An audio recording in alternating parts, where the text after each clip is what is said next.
This is English shorthand dictation number 3 and the dictation speed is 100 words per minute. Ready?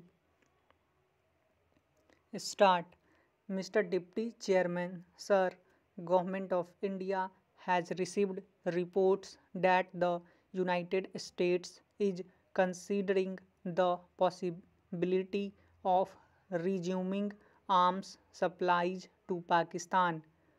Press dispatches from Washington and Islamabad have also hinted that the 10-year-old American arms embargo may be lifted and that the United States may supply sophisticated weapons to Pakistan.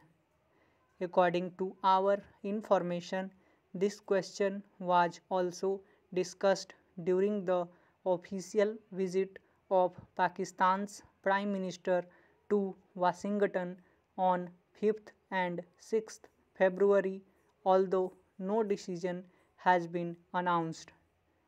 The Government of India views the supply of American weapons to Pakistan with grave concern as it will have serious repercussions on the peace and stability of the subcontinent.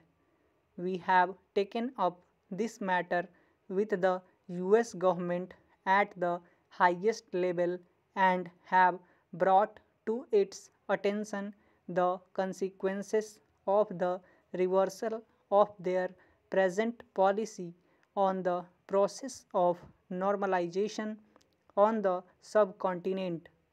On 28th January, I addressed a letter to the Secretary of State on this subject and conveyed to him our deep concern about the harmful effects of arms supplies to Pakistan on the peace of this region as well as Indo-American relations.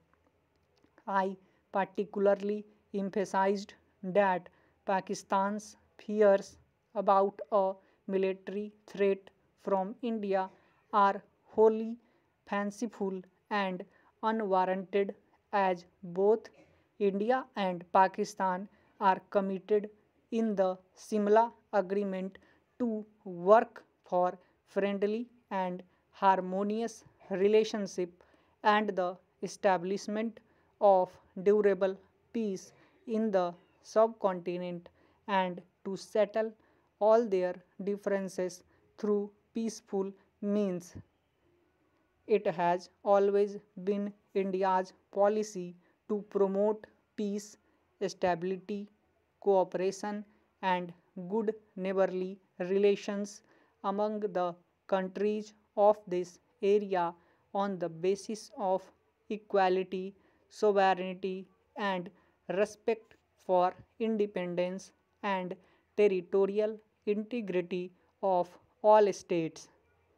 Despite the unfortunate past, we have made special efforts to bring about normalization and reconciliation with Pakistan.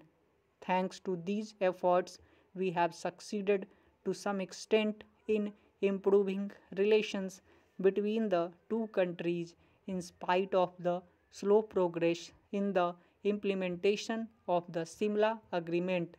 These hopeful trends will be jeopardized and the promise of cooperation replaced by the specter of confrontation by an American decision to induct sophisticated weapons into the subcontinent. It will not only create new tension between India and Pakistan but also revive old misgivings about the United States' role in the region. In recent months, both India and the United States have made sincere efforts to improve their relations.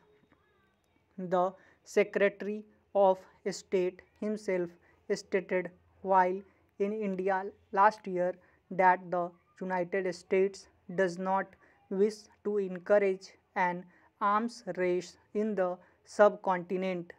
In view of the past history of the Indo American relations, it is our earnest hope that the United States will carefully consider all implications and its decision to supply weapons to Pakistan will have on the relations between our two countries.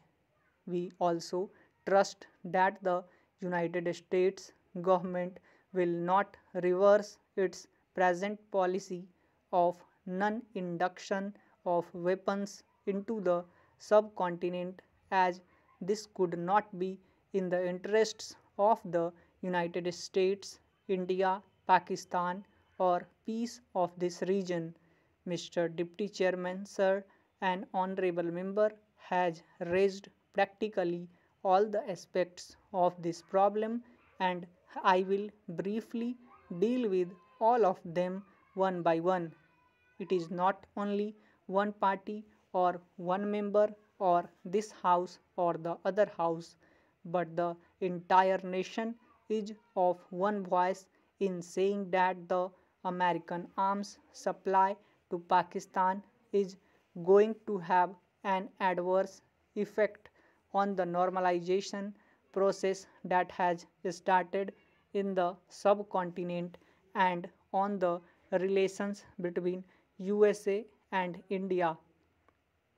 I have no doubt that America will take note of this one particular aspect of the problem. It is not an ordinary thing, and I can assure the honorable member that the letter that I wrote to him was a letter which gave him a very clear idea of the strong reaction that this country will have as a whole. The other point that he raised was the American policy in the Indian Ocean and, as a matter of fact, in the entire Asian region. What are its effects going to be, and what is our assessment about it? I think it is much better if we see what the factors were which were responsible for these ups and downs in Indo American relations.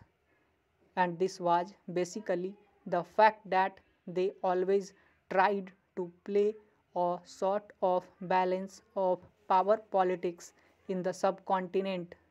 They had this idea of parity of military strength between India and Pakistan.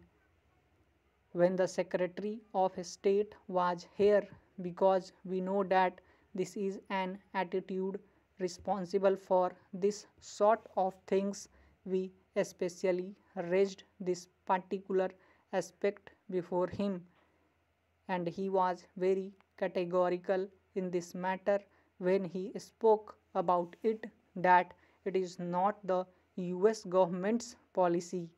I am only repeating what he said. He said that they do not any longer believe in this policy of having a balance of power.